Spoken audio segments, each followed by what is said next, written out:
ફરી સ્વાગત છે તમારું જુલી વિરાણીના નવા બ્લોગમાં। આજની સવાર થઈ ગઈ છે અને સવારના 9 વાગી ગયા છે। ભાઈ કોલેજ આવી ગયો છે ને આપણે ઓફિસ જવાનો ટાઈમ થઈ ગયો છે। મમ્મી ગુડ મોર્નિંગ, જય શ્રી કૃષ્ણ। જય શ્રી કૃષ્ણ, જય માતાજી। હવે આપણે ડાયરેક્ટ 7 વાગે મળશું।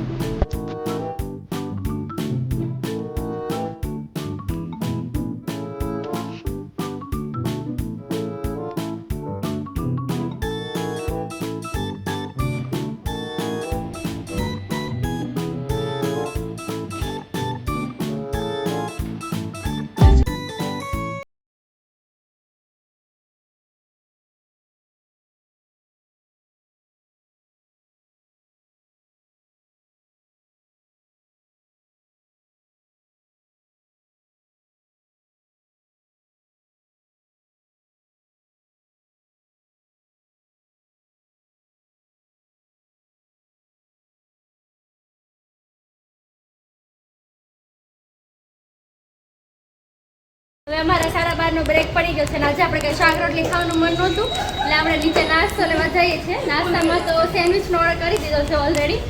She is my friend Shivani. वैसे तो ये अच्छी है, खाना भी बहुत अच्छा बना लेती है पर कभी कभार।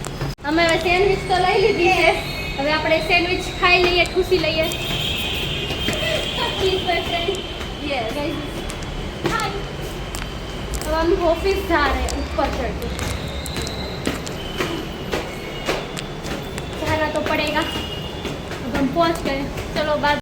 तो अभी इसकी बेइज्जती हुई वो बिल्कुल सही है, क्योंकि वो है ना कभी कभार ही अच्छा खाना बनाती है, डेली नहीं बनाती है। सीरियसली मैं बहुत ही अच्छा खाना बनाती हूँ, पर क्या है इसको टेस्ट के बारे में पता नहीं है। टेस्ट के बारे में तो हमको पता ही है, लेकिन वो अच्छा बनाती ही नहीं है तो तारीफ कैसे कर सकते हैं। सीरियसली तो चलो अभी हमने स्नैक्स ले लिया है, अभी हम जा रहे हैं ऊपर ऑफिस में गाइस। આપણે ઓફિસેથી કારના આવી ગયા છે પણ આપણને માસ લખતું હતું એટલે આપણે આવીને તરત સૂઈ ગયા હતા, કાંઈ શૂટ લીધું નથી। મમ્મી લોકોએ જમી લીધું છે રાંધીને, આજે બનાવ્યા હતા મગ ભાત। પણ આપણને વઘારેલા ભાત મગ વધારે પસંદ નથી એટલે આપણે મગમાં મરચું મીઠું નાખીને ખાવાનું હોય। કોમેન્ટ કરજો કે મારી જેમ બધું મરચું મીઠું નાખીને કોણ કોણ ખાય છે। ચાલો હું તમને મરચાં મીઠાવાળી રેસીપી આપું। આપણે લીધા છે સૌથી પહેલાં મગ, એમાં નાખશું આપણે મીઠું, પછી એમાં નાખશું આપણે જરાક મરચું, ને એમાં નાખશું આપણે પાવડું તેલ, અને પછી આપણે એને મિક્સ કરી લઈશું અને આપણે ખાશું અને ભાત સાથે।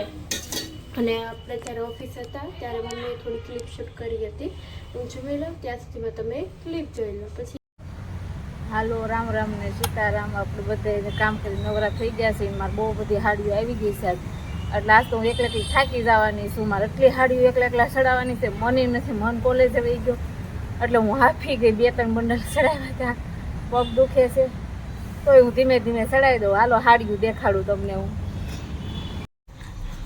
આ બધી હાડીઓ છે ને મારે એકલા ચડાવવાની છે, હું ક્યારે ચડાવી રહીશ હું વિચાર કરું છું। મને એકલા હાડી કઈ ચડવાની છે નહીં, પણ ધીમે ધીમે ચડાવી દઈએ આપણે, પછી પાછા મળવી। ચડાવી દઉં પછી કેવું થાય છે એમ કહું।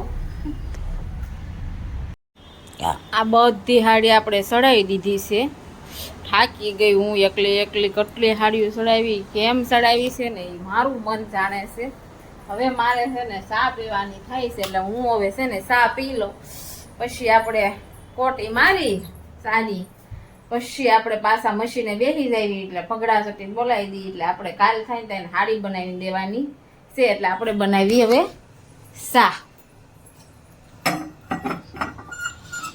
ચા તો મારે જોઈશ, ચા વગર તો મારે હાલે નહીં। આપણે ચા બનાવશું,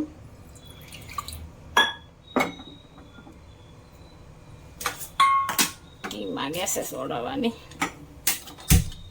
હવે આપણી ચા ધીમે ધીમે ઉકળવા મળી છે, મસ્તીની પાકી જાય ને પછી આપણે ચા પીવાની।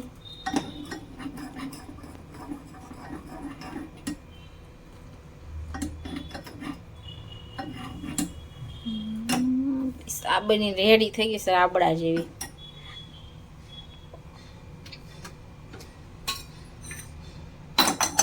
સાનું બંધાણો નહીં, બધા સા પીવા હાલો. આપણે સાની કોટી કરતા હોય,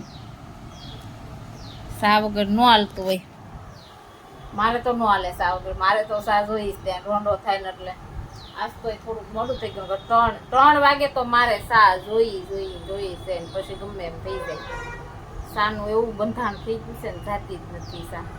હાલો બધા સા પીવા, સા પી લઈ પછી આપણે મળવી. એ કેવા શાંતિથી ઉઈ ગયા છે, કેવી શાંતિ છે. જુલીબેન આવીને ડાયરેક્ટ ઉઈ ગયા છે, તમે બતાવો. જુલીબેન ઉતારશે, થાકી ગયા. આ મનભાઈ ઉતારશે, ભલે ઉતાર નિરાતે ને આપણે જઈ દૂધ લેવા, દૂધ લઈ આવું. કારણ કે એ બે ઉતારશે તો મન પછી જાગ્યો નથી, પછી મેં ન જગાડ્યું. મારે દૂધ લેવા જવું છે તો લઈ આવું. પછી મેં કીધું જગાડી પછી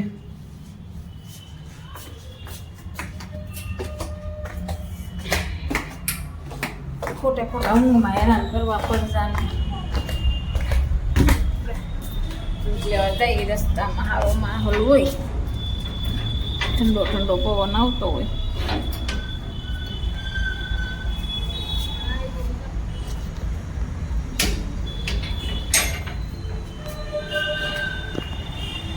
જઈ બતાવું.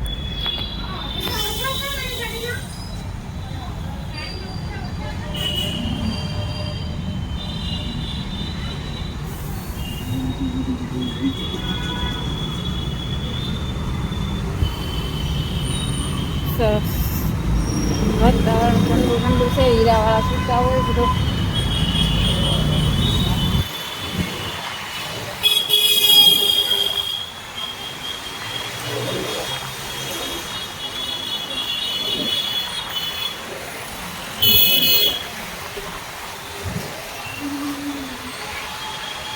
હવે આપણે આજના વ્લોગનો અહીંયા જ એન્ડ કરી દઈએ. કાલે મળીએ એક નવા વ્લોગ સાથે. ત્યાં સુધીને બધાને આપણા જય શ્રી કૃષ્ણ. જો તમને અમારા વિડીયો ગમ્યા હોય તો લાઈક કરો, શેર કરો અને અમારી ચેનલને સબસ્ક્રાઈબ કરો તથા તમારા અન્ય મિત્રો સાથે શેર કરો.